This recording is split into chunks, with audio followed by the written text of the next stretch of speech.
Praise the Lord, जय मसीह की। आइए आज हम बाइबल में से निकालेंगे पहला पतरस उसके 3 अध्याय और उसके 15वें पद में। इसमें लिखा है, जवाब देने के लिए हमेशा तैयार रहें, उस आशा के लिए जो तुम्हारे पास है। तो आइए आज हम विश्वास के बीज के ऊपर बात करते हैं। एक व्यक्ति है जो कहते हैं कि उनके पास बहुत बड़ा लॉन है, बहुत बड़ा मैदान में उनके पास मेपल के पेड़ लगे हुए हैं।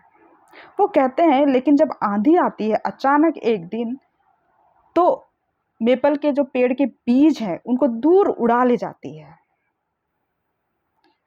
अब ये दुखी हो जाते हैं, लेकिन होता ये है कि एक मशीन का उपयोग किया जाता है ज़मीन को खोदने के लिए। उनका जो बगीचा था, उनके बगीचे के अंदर जो ज़मीन है उसको खोदने के लिए मशीन लगाई गई थी, जो कि ठोस मिट्टी को तोड़ती है। इस प्रक्रिया के दौरान, मशीन के द्वारा खुदाई के दौरान जो बीज गिरे थे वो जगह जगह फिर से उगने लग गए। तो इस तरह वो देखते हैं कि वहाँ कई सारे पेड़ निकल आए और धीरे धीरे वो एक मेपल के पेड़ का, छोटे पौधों का जंगल ही बन गया उस बगीचे में। तो ये देखकर वो खुश होते हैं और वो आश्चर्यचकित भी होते हैं कि कितने सारे बीजों के द्वारा इतने सारे नए सृजन हो रहे हैं, नए जीवन मिल रहे हैं, नए पौधे तैयार हो रहे हैं। कितने सारे अनगिनत पौधे निकल आए उन बीजों के द्वारा। तो उनको ये जो प्रक्रिया हो रही है वो ईसा मसीह से इसकी तुलना करते हैं। वो कहते हैं कि ईसा मसीह इनको जीवन दे रहे हैं, उनका सृजन कर रहे हैं, उनको एक नया जीवन दे रहे हैं। तो वो एक व्यक्ति के तौर पर यह दूसरों के साथ साझा कर पा रहे हैं। हमारे जीवन में भी कई बार दूसरों को आशा देने के अवसर मिलते हैं। हम भी कई बार जीवन में ऐसे पल आते हैं जब हम दूसरों को आशा दे पाते हैं अपने जीवन के द्वारा। कई बार हम बीमारों की सेवा कर रहे होते हैं, कई बार कोई तंगी में है तो उसके लिए हम कुछ कर पाते हैं, उसको कुछ दे पाते हैं। कई बार किसी को अन्य कई प्रकार की ज़रूरत है दुनिया में, कई बार हम उनकी मदद कर पाते हैं। तो हमारे जीवन में भी कई तरह के अवसर आते हैं कि हम दूसरों को उठा पाएँ, दूसरों को एक आशा दे पाएँ।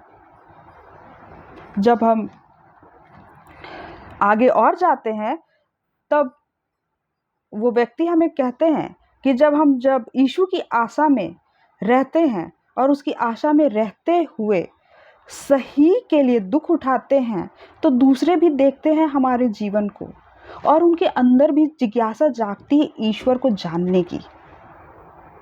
और जब हम पूछने के लिए उनसे तैयार होते हैं तो हम बीज का उनको साझा करते हैं। हम देखते हैं कि उनको भी जिज्ञासा है परमेश्वर के प्रेम को जानने की, तो हम विश्वास का बीज बोते हैं उनके ऊपर। पर इस प्रक्रिया को हम एक बार में नहीं करते हैं उस तूफान की तरह, पर धीरे धीरे उनके हृदय में ईसा मसीह के विश्वास का बीज जगाते हैं, ताकि धीरे धीरे लोग उनको समझ सके, उनके प्यार को समझ सके और उनके जीवन में भी नई आशा, नई उम्मीद की किरण दिखाई दे उनको। तो आइए आज हम ईश्वर को धन्यवाद दें कि उन्होंने हमारे हृदयों में भी विश्वास के बीज को बोया है। इसी विश्वास के बीज के कारण हम भी एक नए आशा में बने हुए हैं। तो क्यों ना हम इस विश्वास के बीज को दूसरों तक भी शेयर करें, ताकि दूसरे भी लाभान्वित हों, दूसरे भी अपने जीवन को गौरवान्वित करने पाएँ, आनंदित करने पाएँ और वो भी परमेश्वर के प्रेम में हमेशा बने रहें। और हम इसी आशा, इसी उम्मीद के साथ यहीं अंत करते हैं। धन्यवाद।